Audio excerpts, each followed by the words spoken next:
Bueno, para esta última parte de la explicación del doctor Cristóbal, vamos a hablar de concurrencias y enraizamientos según Atlas Team. Entonces, las concurrencias, así como de la co-ocurrencias, ¿cierto?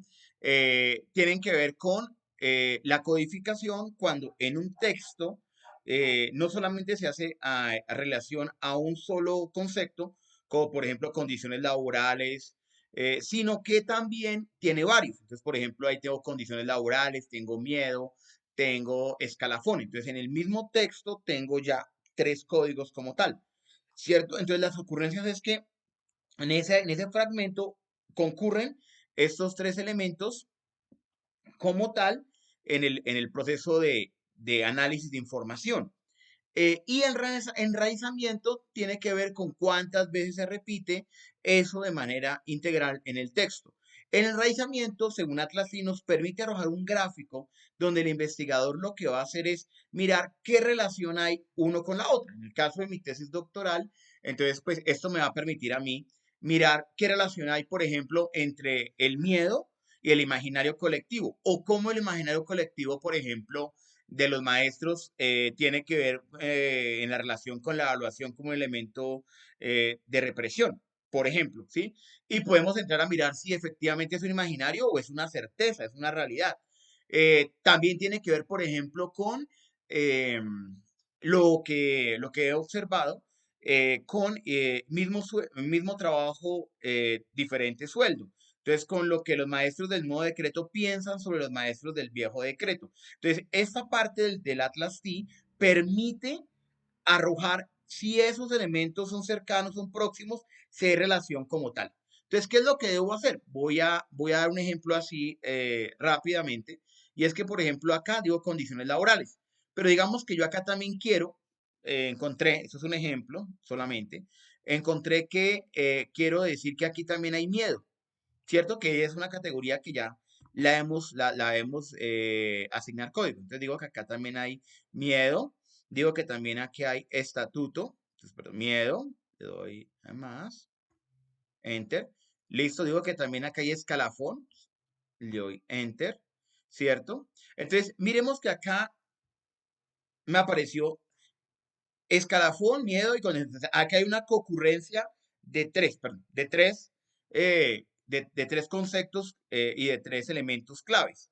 Yo creo que voy a ir, por ejemplo, por acá digo estatuto. Entonces yo digo, bueno, listo, estatuto, pero también digo que no, que yo quiero acá decir que asignar códigos. Quiero decir que aquí hay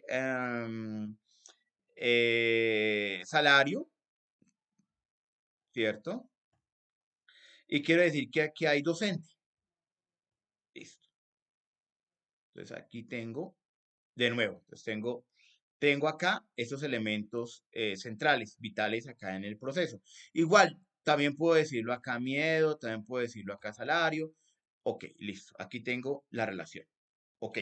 Entonces, ¿qué es lo que yo hago para mirar esto? Entonces voy acá donde dice analizar, digo tabla de co-ocurrencias, ¿cierto? Le doy clic acá. Entonces, acá tengo, miremos por ejemplo, que condiciones laborales está tres veces, lo señalo. Docente está una vez, escalafón está una vez, estatuto está una vez, miedo están tres veces, salario están dos veces. Entonces, digo, listo. Entonces, acá me arroja, aquí me arroja, perdón, te lo voy a ampliar un momentico acá, mírenlo acá, las veces que están y cuántas veces están citadas. Entonces, acá, por ejemplo, tengo tres citaciones de la parte de condiciones laborales. Ok. Y entonces, aquí en esta parte, me va a empezar a arrojar la gráfica donde me va a poder, como investigador, mirar la relación que hay una con otras y cómo empiezo entonces yo a definir este proceso de análisis de información. Entonces, voy, digo, condiciones laborales, docentes, escalafón, estatuto, miedo, salario. Y entonces aquí voy mirando cómo se va generando la relación que hay una con la otra. Es decir, cómo se van integrando, cómo una afecta a la otra y cómo una va generando, miremos por ejemplo, este diagrama que me permite a mí sencillamente ir viendo cómo la relación que hay entre una y otra. ¿Cómo empiezo yo a trabajar entre una y otra?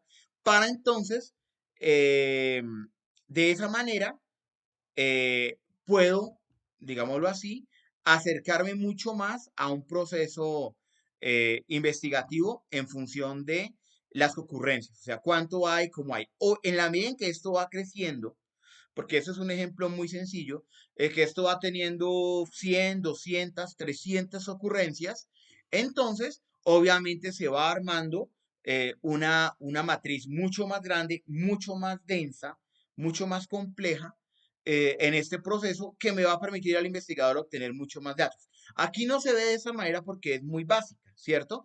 Pero sí la podemos ir mirando en la medida en que vamos teniendo muchos más conceptos. Y obviamente que es una entrevista solamente de las 13 como tal.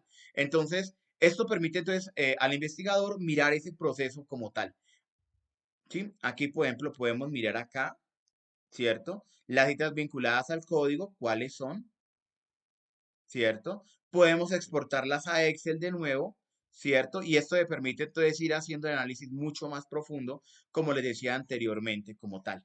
Y acá tenemos, si ustedes lo observan, entonces que tenemos que, aquí no se ve, que por ejemplo, el código docente y salario se repite en este contenido de la cita que podemos ver acá.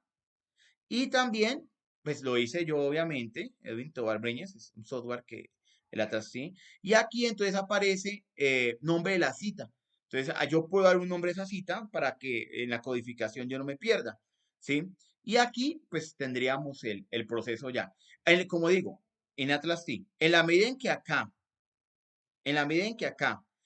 vamos agregando muchas más concurrencias, entonces vamos haciendo un enraizamiento mucho más grande y se va generando enfoques mucho más profundos como tal. Esto es lo que tengo preparado para la exposición el día de hoy para el doctor Cristóbal Rodrigo Esquivel. Este software es muy interesante.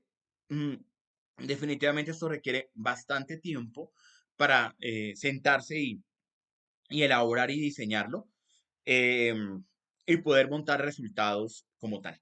Muchísimas gracias. Mis mejores deseos, doctora Cristóbal. Dios los bendiga.